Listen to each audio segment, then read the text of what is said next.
오늘도 말씀 가운데 하나님이 주시는 음성이 여러분의 마음에 새겨지는 시간 되시기를 바랍니다. 어떤 물품이나 물건을 사게 되면요, 그 물건을 이렇게 살 때 내가 사지 않은 것이 함께 따라오는 게 있어요. 뭔지 아시나요?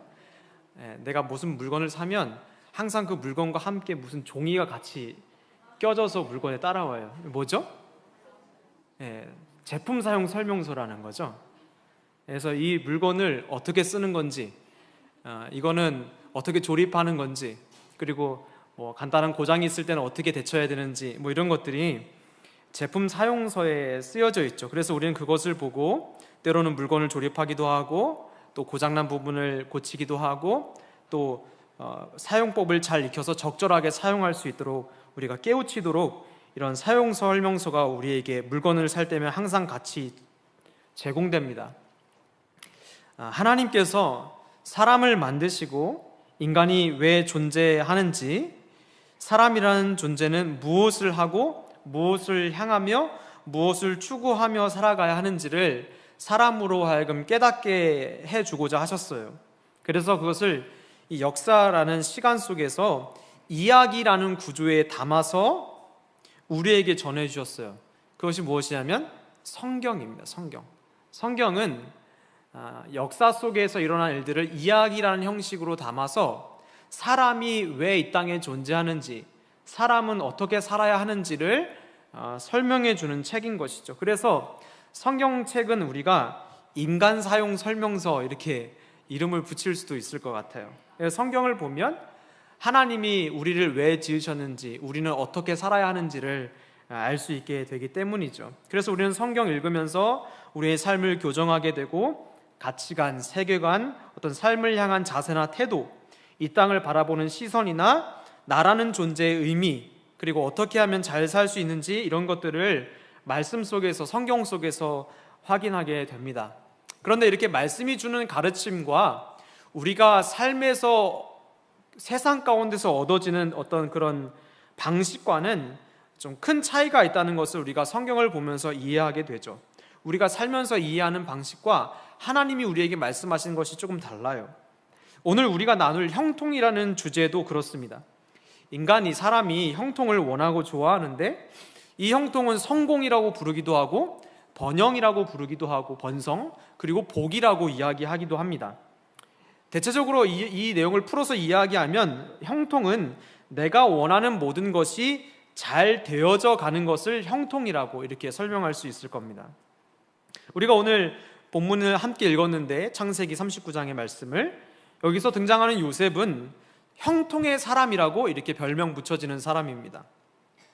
그도 그럴 것이, 그가 노예로 팔려와서 여러 가지 어려운 악조건을 견디고 잘 통과해서 애굽의 총리의 자리까지 올랐을 뿐만 아니라 자기 가족들도 구원하는 그런 일에 쓰임 받았으니, 우리는 이 요셉의 이야기를 보면서 하나님을 믿는 자들에게 하나님이 어떻게 형통케 하시는지를 보여주는 것으로 우리가 이해하는 거예요. 그래서 요셉을 보면 하나님을 믿으면 저런 형통을 우리가 얻게 되는구나, 이렇게 생각하게 됩니다.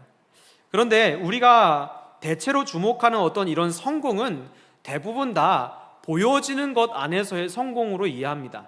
어떤 물질적이거나 어떤 지위적인 축복이나 어떤 건강이나, 대체로 다 이 유한한 세상 가운데서 잘 되어지고 잘 풀어지는 것을 형통이라고 우리는 이렇게 생각하지만, 하나님께서 오늘 성경을 통해서 우리에게 주시는 메시지 속에는 형통의 그 결이 좀 다르다는 것을 우리에게 말씀해 주시죠.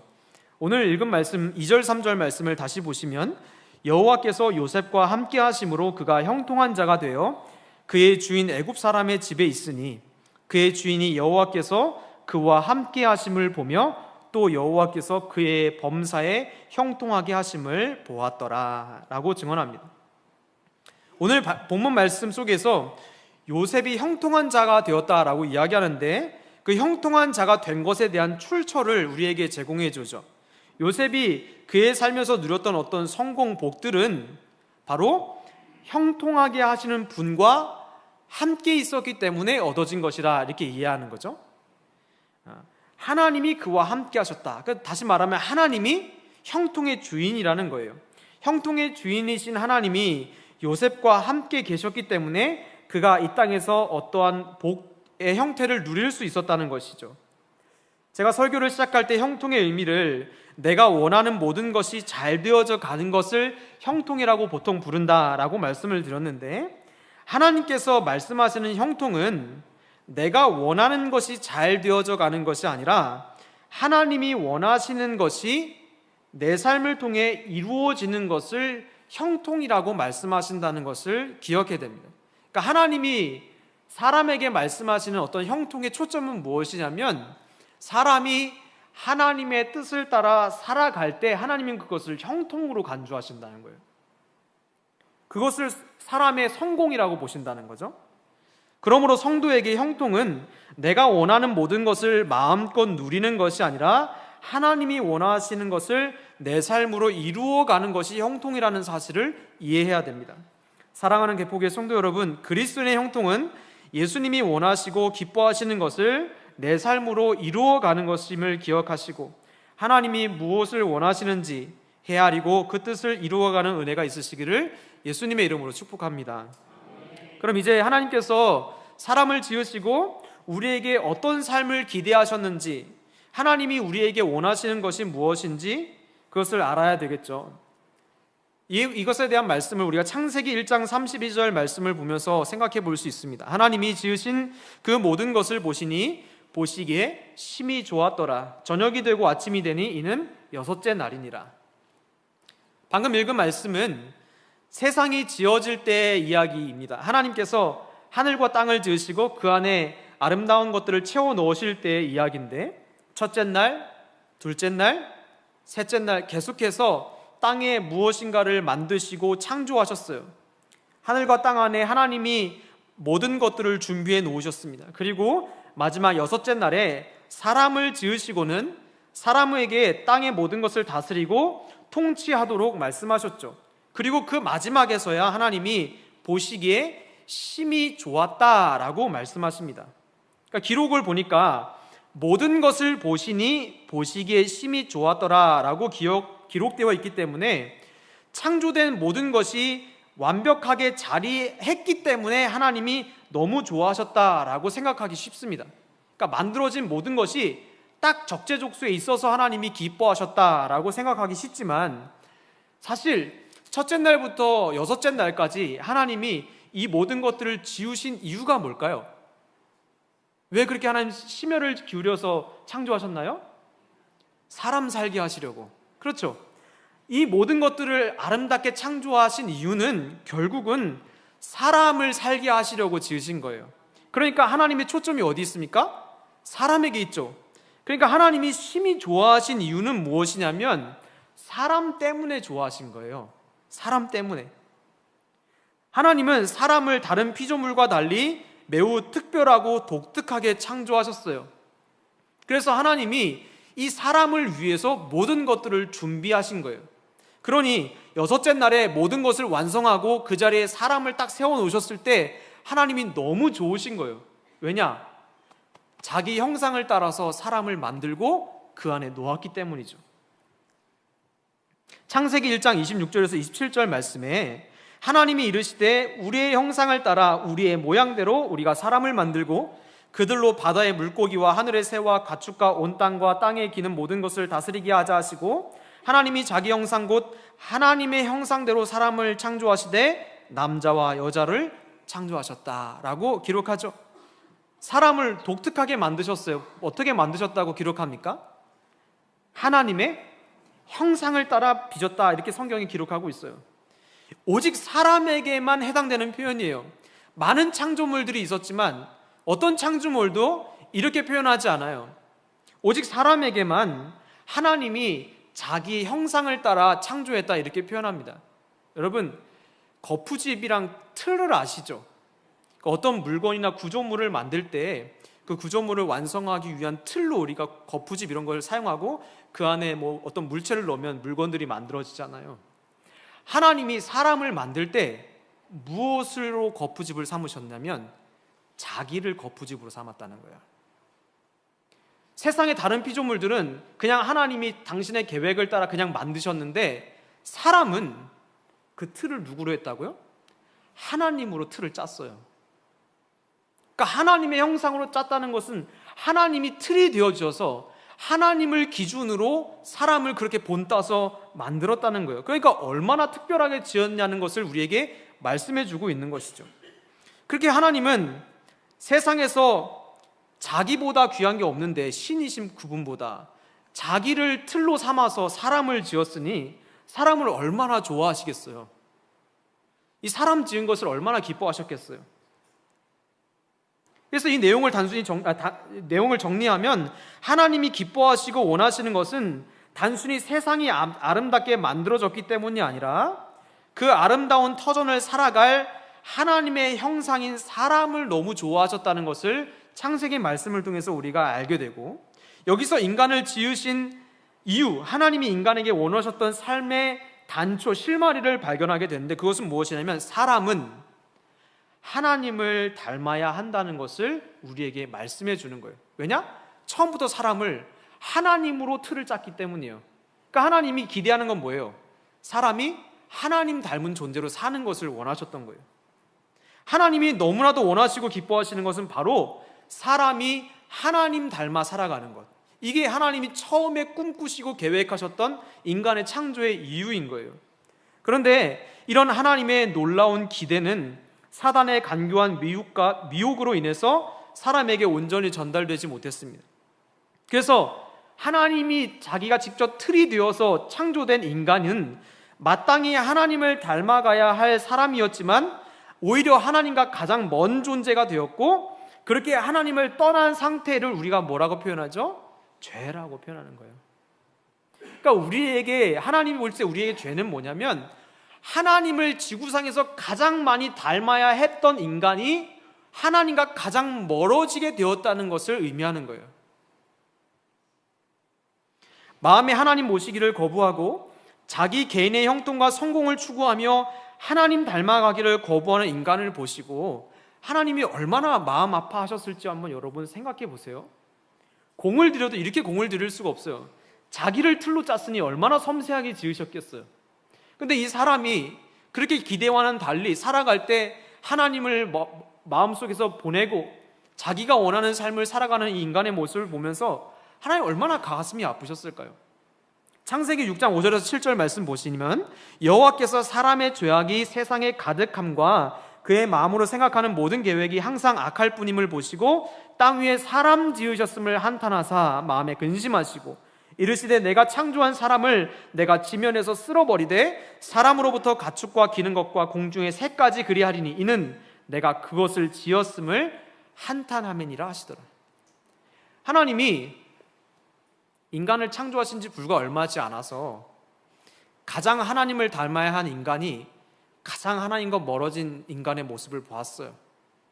근데 문제는 뭐냐면 얘네들이 돌아설 가능성이 안 보이는 거예요. 하나님의 태초의 계획이 무너진 거예요. 하나님이 얼마나 슬퍼하셨으면 지면에서 사람을 쓸어버리기로 마음 먹으실 정도로 슬퍼하셨다고 했어요. 6절의 말씀에 사람 지으셨음을 한탄하시고 마음에 근심하셨다라고 얘기하는데, 이 근심은 아차브라는 히브리어 단어인데요, 무슨 의미를 가지고 있냐면 마음이 찢어질 것처럼 아팠다 이런 뜻이에요. 무엇인가 갈기갈기 찢어지는 것 같은 고통을 이야기합니다. 그러니까 하나님이 근심하셨다는 건 단순히 염려 수준이 아니라 하나님의 마음에 상처가 났다는 거예요. 엄청난 상처가 났다는 거예요. 왜냐? 사람을 그렇게 짓지 않았는데 가장 하나님과 멀어진 존재로 넘어졌기 때문이죠. 하나님의 기대가 무너졌기 때문이에요. 하나님은 당신을 닮은 하나님의 자녀들이 가득한 세상을 꿈꾸셨는데, 그렇게 특별한 기대와 사랑으로 창조한 이들이 오히려 가장 하나님을 안 닮은 사람들이 된 거예요. 분명히 틀은 하나님의 틀로 짰는데 사는 삶이 하나님이랑 가장 안 닮은 사람이 인간이었다는 거예요.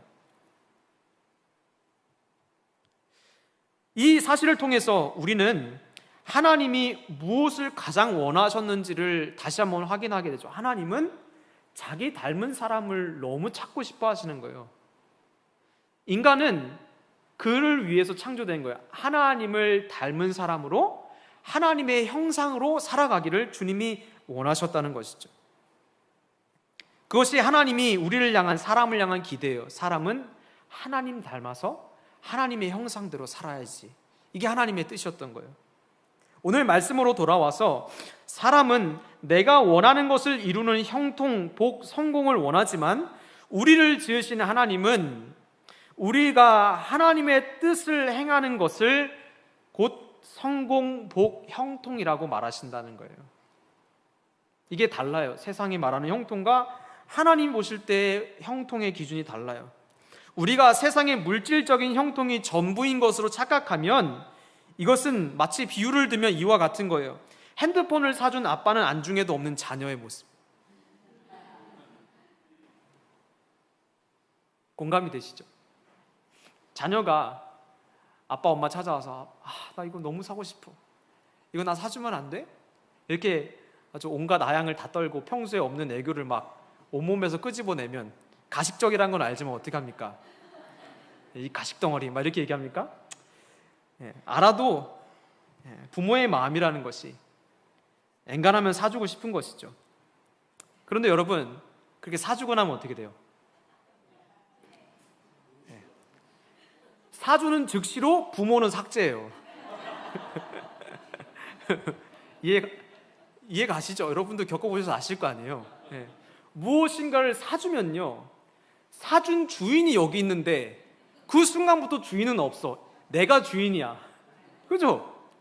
무엇인가 선물을 사주면 엄마 고마워, 아빠 고마워, 그러고 끝이야. 어떻게 해요? 안중에도 없어요. 복의 주인이 부모인데 이제부터 시선이 어디로 가 있는 거예요? 부산물에 있는 거예요. 마치 우리가 그와 같다는 것이죠. 우리는 하나님의 손에서 어떤 형통과 유익과 평안, 여러 가지 것들의 성공을 구하죠. 그런데 여러분, 우리는 그렇게 하나님이 우리를 보시고 때를 따라 은혜를 주시는 그 은혜를 받고 나서 어떻게 합니까? 주신 분을 지워버리는 거예요. 그리고는 거기에 내가 받을 만한 이유들을 자꾸 첨가해. 은혜로 주신 게 아니고 내가 무언가 받을 만해서 받은 것으로 자꾸 환원시켜버리죠. 그리고는 그 물질의 어떤 형통은 그때부터 주인이 누가 됩니까? 내가 되는 거예요. 근데 여러분 생각해 보십시오. 형통의 주인이신 하나님이 없는 상태로 누리는 형통이 맞아요? 아니죠. 형통의 주인이 없는데 그 주인이 나간 상태로 그가 아무리 그 형통을 누린다 한들 그게 진정한 형통이 될 수 없는 것이죠.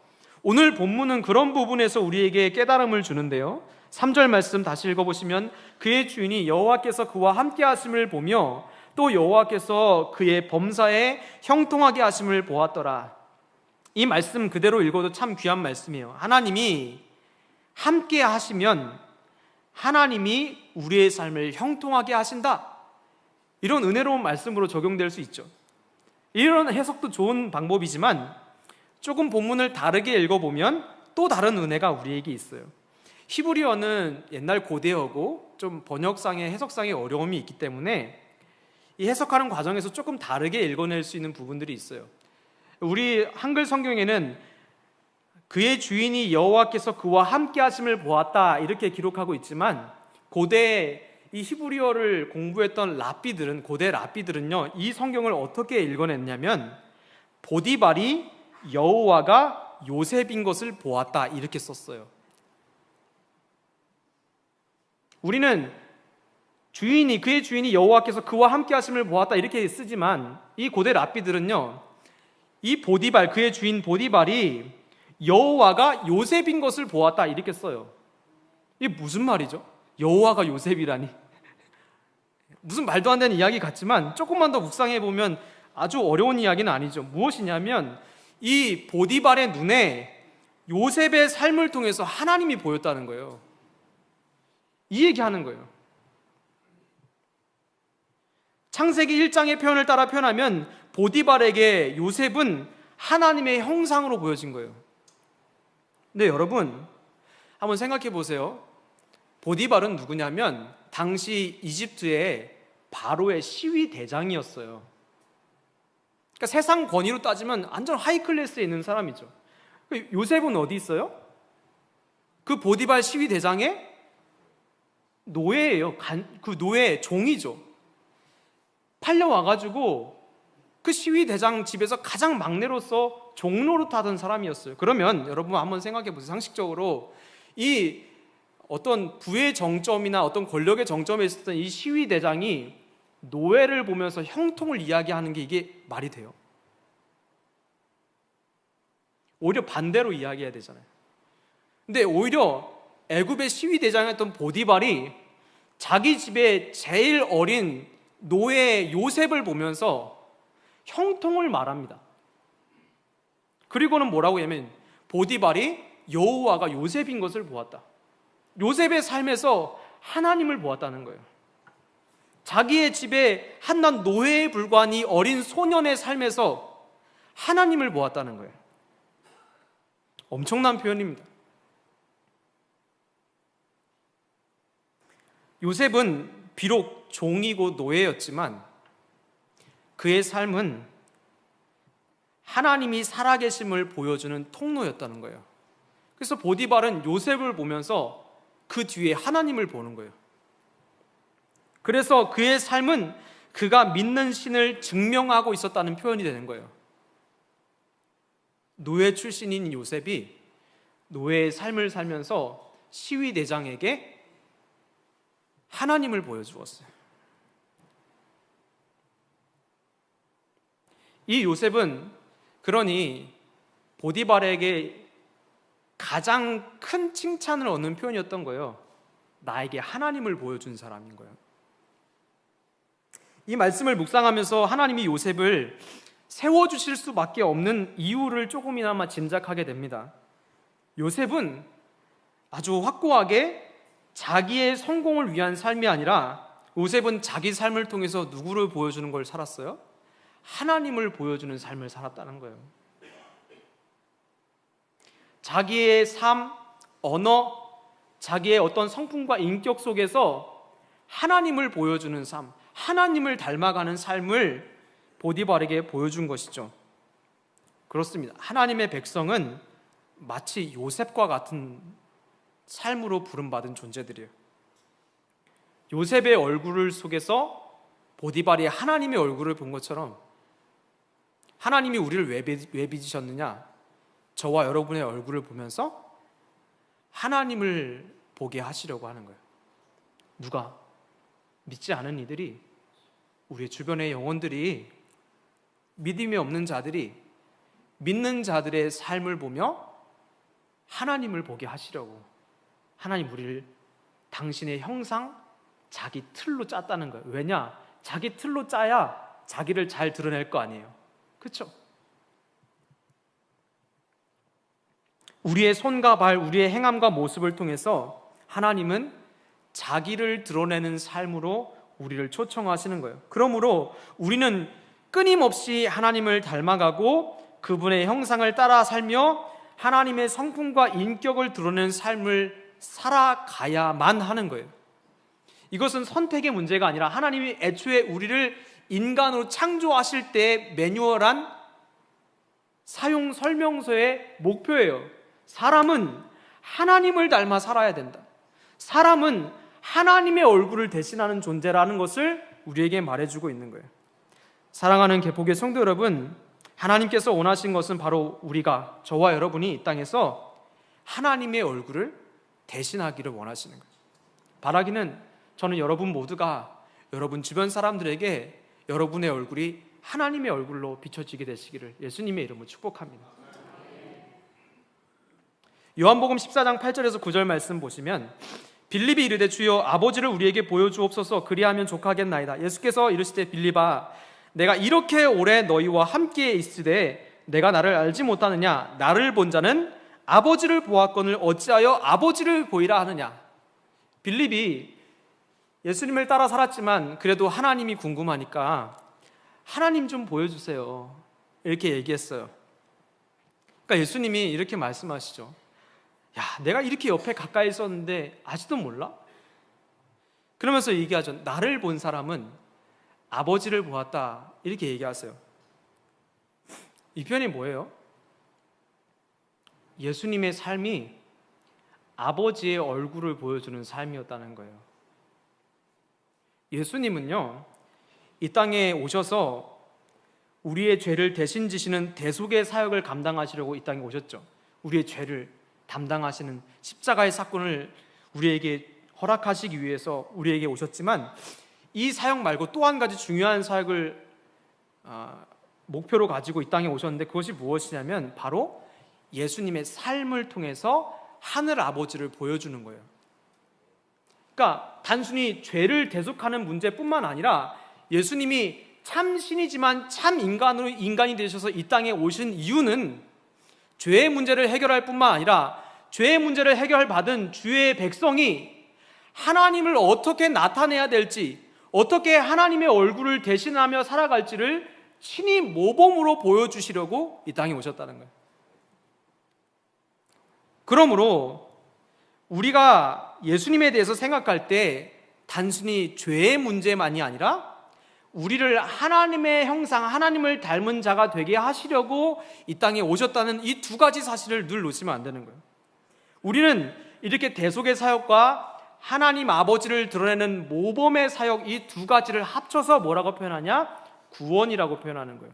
구원은 단순히 죄사함뿐이 아니라 구원받은 자는, 죄사함 받은 자는 반드시 하나님을 드러내는 삶으로 나아가야 그것이 구원의 완성이라는 것을 예수님이 자기의 삶을 통해서 우리에게 보여주신 거예요. 그러므로 예수 그리스도를 믿음으로 죄사함의 은총을 받은 하나님의 자녀들은 반드시 거기에서 멈춰 서지 말고 하나님을 드러내는 삶, 하나님을 나타내는 삶, 예수님을 닮아가는 삶을 꾸준히 주님 앞에 간구하며 살아가야 될 줄 믿습니다. 내 삶이 하나님을 드러내는 통로가 되도록 세상에서의 누군가가 저와 여러분을 통해서 하나님을 인식할 수 있도록 우리 성령 안에서 계속해서 하나님을 닮아가는 과제를 이루어 가야 돼요.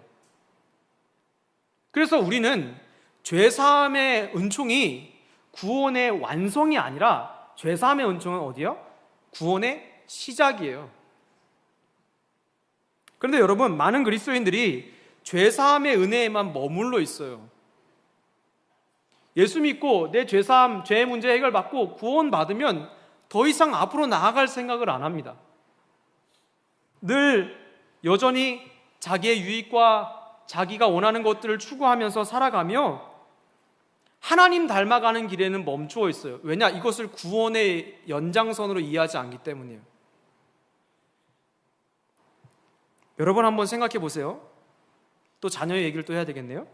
우리의 자녀가 잘못을 저질렀어요.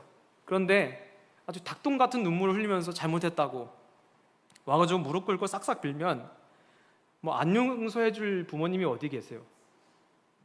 저도 어릴 때 많이 빌었는데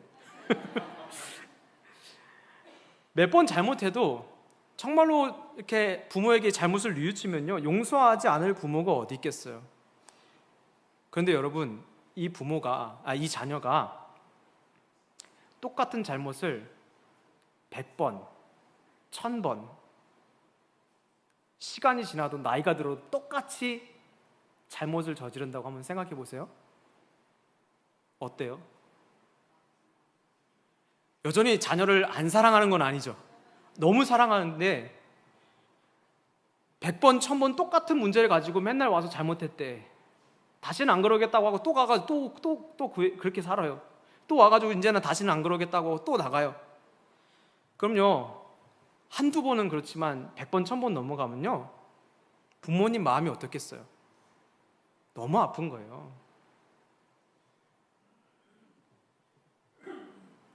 우리가 그와 같아요. 우리가 예수님 믿고 하나님 자녀가 됐잖아요.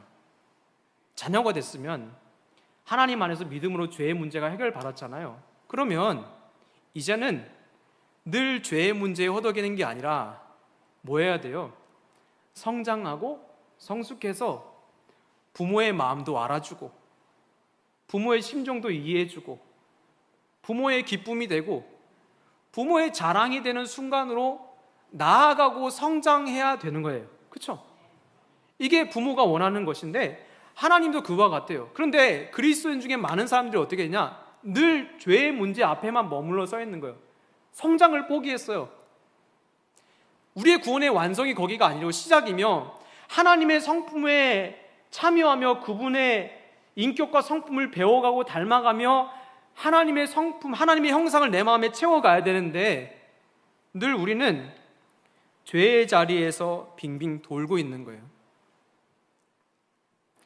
여러분 꼭 기억하셔야 돼요. 성도의 구원은요, 더 이상 죄를 안 짓는 게 아니라 우리의 구원의 완성은요, 하나님을 닮아가는 것에 있어요. 여러분 한번 생각해 보세요. 하나님이 사람 지으시고는 너네는 죽을 때까지 죄와만 질기질깃하게 싸우다가 죽으라고 우리를 만들어 놓으셨겠어요? 하나님이 우리를 그냥 죄와 늘 막 분투하면서 막 지지고 볶고 죄와만 싸우다가 죽으라고 우리를 만들어 놓으셨냐고요. 하나님이 우리를 어떻게 만드셨다고요? 자기의 형상, 자기를 틀로 삼아 찍어놨으면 하나님의 기대는 뭡니까? 하나님의 형상을 떠났지만 다시 돌아와서 하나님을 닮은 자들로 성장하기를 주님이 원하시는 거예요. 그래서 우리의 구원은요, 늘 우리의 인격과 성품이 주님을 닮아가는 것, 우리의 삶이 하나님을 드러내는 삶과 밀접하게 연결되어 있다는 사실을 잊으면 안 돼요. 그래서 에베소서 4장 15절에 오직 사랑 안에서 참된 것을 하여 범사에 그에게까지 자랄지니라. 그는 머리니 곧 그리스도라. 하나님이, 예수님이 자기 수준으로 자라기를 원하신다는 거예요. 왜 그게 돼요? 하나님이 자기를 틀로 찍어 놓았기 때문이에요. 그리고 성령 안에서 우리의 마음과 생각을 오늘도 주장하셔서 하나님의 성품과 인격을 닮아가도록 우리를 도와주고 계시기 때문에. 요셉은 보디발에게 하나님을 보여주었죠. 성도는 세상에 하나님을 보여주는 존재들로 부름받았음을 기억해야 됩니다. 하나님은 보이지 않는 자신을 대신해서 예수 그리스도를 이 땅에 육신의 몸을 입고 보내셨던 것처럼 동일하게 저와 여러분을 이 땅에 보내신 이유는 바로 보이지 않는 하나님의 얼굴을 저와 여러분의 얼굴 속에서 보여주기를 원하시는 거예요.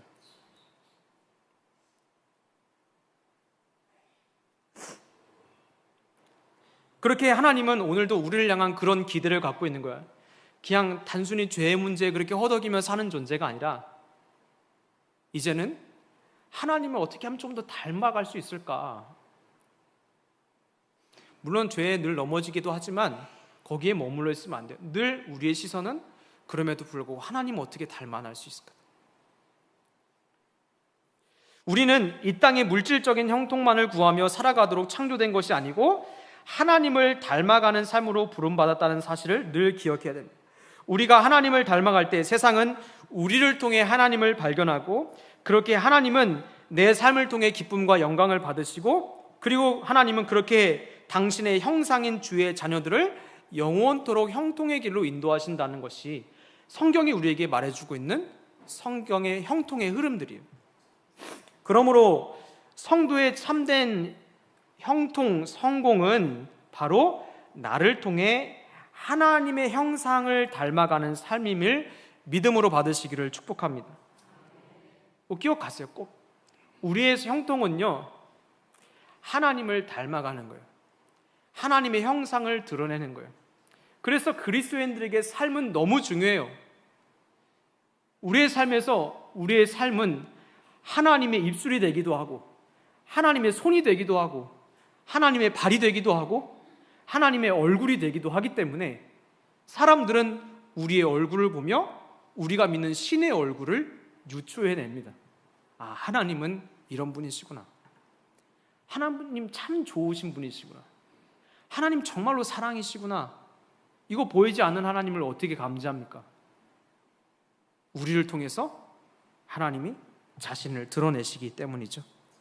우리가 이 땅에서 잠시간에 누리는 어떤 물질, 건강, 성공 등에 보여지는 형통은 형통의 주인이신 하나님께서 주시는 형통의 부산물에 불과합니다.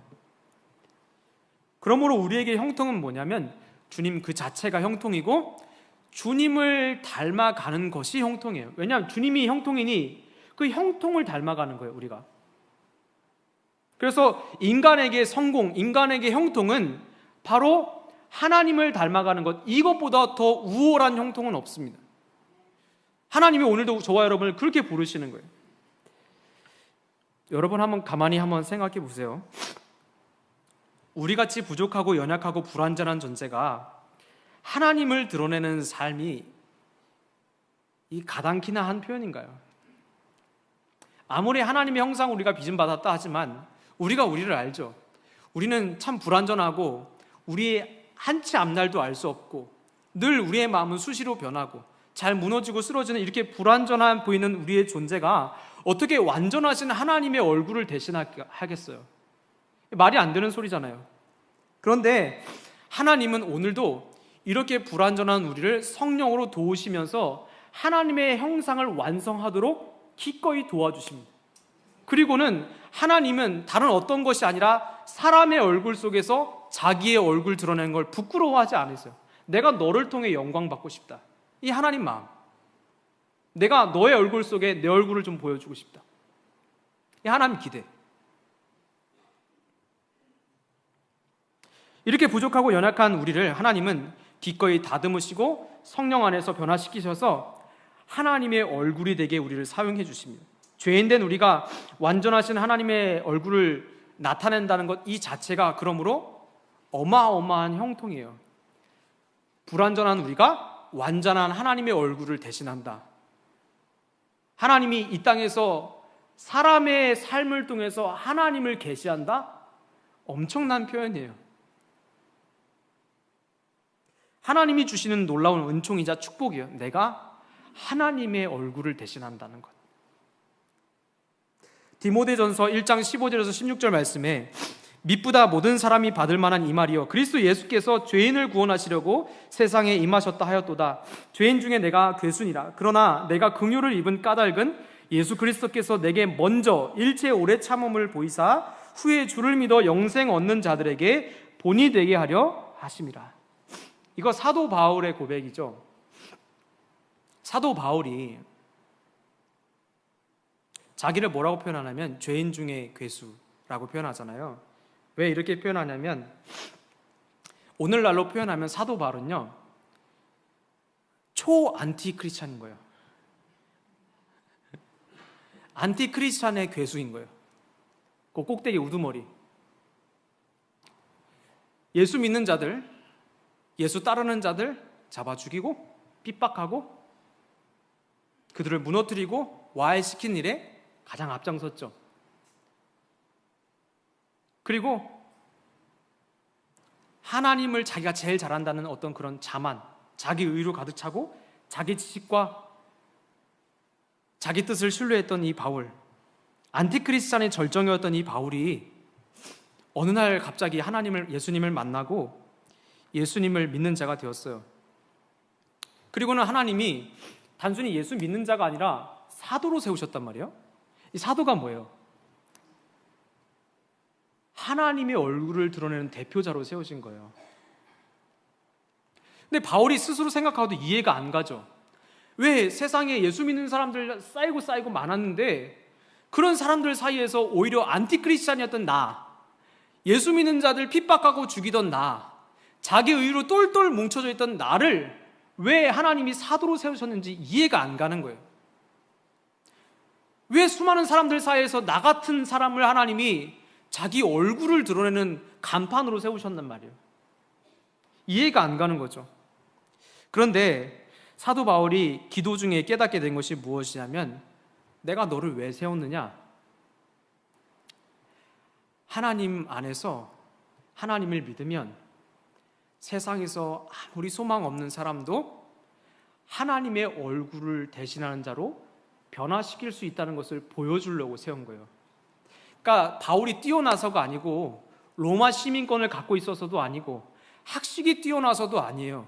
열심히 있어서도 아니고 바울이 사도로 부름받은 딱 하나의 이유는 뭐냐면 바울같이 하나님을 대적하고 하나님과 가장 먼 곳에 있었던 사람들도 주님 안에서 변화돼서 하나님의 얼굴을 드러내는 존재로 변화될 수 있다는 것을 세상에 하나님이 보여주고 싶어서 그래서 바울을 쓰시는 거예요.